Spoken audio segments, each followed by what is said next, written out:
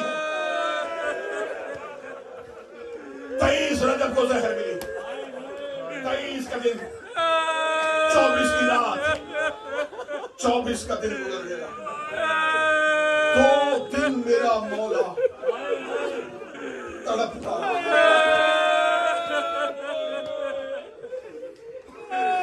تڑپ کے کہتا السلام علیکہ یا ابا عبداللہ الحسین. تڑپ کے اپنے دادا حسین کو یاد کرتے رہے. زندان کا سپاہی مشکور کہتا ہے کہ میں نے 24 اور 25 کی درمیانی رات امام کے اس کنویں کی کھڑکی کو اٹھا. وہ کہتا 14 سال سے میں نے اس قیدی کو بولتے نہیں سنا تھا. وہ کہتا جب میں نے دیکھا کہ زندہ ہے یا مر گیا ہے، وہ کہتا میں نے کھڑکی کھولی، تڑپتے ہوئے آنکھیں اٹھائی. مشکور کہتا ہے میرا جسم کانپنا شروع ہوا. امام کی آنکھوں میں اتنی بے بسی تھی. کہتا میری طرف آنکھیں کر کے 14 سال بعد پہلی بار بول کے کہتا تیری کوئی بیٹی ہے؟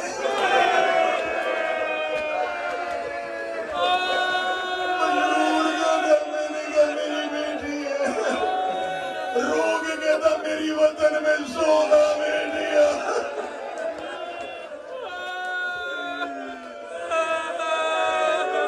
میری آخری رات ہے، میں اپنی بیٹیوں سے ملنا چاہتا ہوں. جب کہنا میں بیٹیوں سے ملنا چاہتا ہوں، مشکور کہتا میرا بدن پسینے میں ڈوب گیا. میں نے کہا کاش میرے پاس اختیار ہوتا، میں تیری زنجیریں کھولتا. میں تجھے مدینے پہنچاتا. وہ کہتا میں نے اتنا کہنا تھا امام دے کے کہتے ہم تیرے اختیار کے محتاج ہیں. وہ کہتا میں دیکھ رہا تھا میں نے زندان کے کنویں میں امام کا بدن نہ پایا. مشکور کہتا میرا دل ڈر گیا کہ مجھے صبح ہارون قتل کر دے گا. وہ کہتا میں نے دیکھا زندان کے دروازے پہ امام کھڑے تھے. دیکھے کہتے ہیں تو نہ گھبرا, میں بیٹیوں سے مل کے واپس آیا. اجازت امامت کے ساتھ امام بغداد سے مدینے پہنچے. اب ذہن میں تصویر بنانا, امام مدینے اپنے گھر میں پہنچے. رضا کی ماں نماز شب کا وضو بنا رہی تھی. امام کی کڑیوں کی آواز گھر کے اندر آئی. رضا کی ماں تڑپ کے اٹھی, رو کہتی کون ہے غریب کے گھر میں آنے والا. آواز دے کے پہچانا. رضا کی ماں پہچان, میں موسیٰ کاظم ہوں. جو بی بی نے اگلا جملہ کہا کفن تک رونا اس جملے کو سن کے. رضا کی ماں رو کے کہتی بس اتنا بتا دے رہنے آئے ہیں یا ملنے آئے ہیں. امام رو کے دے زہر مل گئی ہے بیٹیوں سے ملنے آیا ہو. امام رضا کی ماں نے رو کے کہا میں تجھے تیری بیٹیاں ملاؤں. جب بی بی حجرے کے اندر گئی, رضا کی بہنیں زمین پہ سو رہی تھی. جن کے باپ قید میں ہوں وہ بیٹیاں بستروں پہ نہیں سوتی. رضا کی بہنیں زمین پہ سو رہی تھی. سوئی ہوئی بیٹیوں کے سرہانے قیدی امام پہنچے. امام رضا کی ماں کی آواز آئی, مولا یہ تیری بیٹی خدیجہ سو رہی ہے, یہ تیری بیٹی زینب سو رہی ہے, یہ تیری بیٹی عالیہ سو رہی ہے, یہ تیری فاطمہ سغرا سو رہی ہے. امام ایک ایک بیٹی کے سر سے گزرتے گئے, سب سے آخر میں آئے. رضا کی ماں نے ہاتھ جوڑے, رو کبھی کسی اور کو جگا نہ جگا, اسے ضرور جگا. یہ تیری فاطمہ سو رہی ہے, یہ تیری قم والی بیٹی سو رہی ہے. امام موسیٰ کاظم زمین میں جھکے, قم کی ملکہ تڑپ کے اٹھی, رو کبھی بابا مجھے سینے سے لگا, میں نے قم کی پہاڑیوں میں رول کے مر جانا ہے, اور میں تیری غریب بیٹی. اجرکم من اللہ, اجرکم من اللہ, اجرکم من اللہ. میرا اللہ تیرا گریہ قبول کرے, حسین کی بہنیں تیرا ماتم قبول کرے. آخری ایک جملہ ہے, آخری ایک جملہ. اسرار امامت امام رضا کے حوالے کا, دستار امامت امام رضا کو. بیٹیوں کو آخری سلام. غریب بغداد کے قید خانے میں پہنچا. فجر کی نماز غریب نے زہر کی حالت میں پڑھی. سندی بن شاہ کے ملاؤن نے زندان بان سے کہا زندہ ہے یا مارا گیا ہے. کہنے لگا ابھی تک کنویں سے تسبیح کی آواز آ رہی ہے. اب کوئی سید بیٹھا ہو مجھے معاف کر دینا, کوئی دل کا مریض بیٹھا ہو تو کانوں پہ ہاتھ رکھ لینا. میں 25 رجب میں جنازے سے پہلے میں جملہ چھپا نہیں سکتا. جب اس نے سندی بن شاہ کو جا کے کہا کہ ابھی تک 7واں امام زندہ ہے, یہ ملعون شراب پی رہا تھا, اس نے غصے میں لوہے کا تازیہ نہ اٹھایا, اس نے زندان کے دروازے کو کھولا, اس نے موسیٰ کاظم کے سر میں لوہے کے تازیانے مارنے شروع کیے. یہ تازیانے مار رہا تھا یا پیچھے سے کسی کی آواز آئی چھوڑ دے, ان للہ و انا الیہ راجعون. مر گیا زندان میں. ایک لمحہ مر گیا زندان میں زہرا کا بیٹا, مارا گیا زندان میں زہرا کا بیٹا. میری محنت خراب نہ کرنا, محنت خراب نہ کرنا, مجھے مصاحب کے آخری جملے پڑھنے دینا. جنازہ کہاں تھا؟ زنجیروں میں. لاش کہاں تھی؟ برسیوں میں. اب رکھ میرے سر پہ قرآن, پڑھ دیتے ہیں ذاکر عمران بھائی کہ جنازہ اٹھایا گیا, اٹھایا گیا, اٹھایا اس کا جاتا ہے جو زمین پہ ہو. جنازہ برچھیوں سے کھینچا گیا, جنازہ نیزوں سے نکالا گیا. 4 مزدوروں نے چادر میں جنازہ اٹھایا. یہ بدن نہیں تھا, یہ موسیٰ کاظم کے جسم کا قیمہ تھا, یہ گوشت کے ٹکڑے تھے. جو چادر میں اٹھا کے پورے بغداد پہ آئے, پورے بغداد پہ آ کے انہوں نے جنازہ رکھا نہیں, انہوں نے جنازہ پھینک دیا.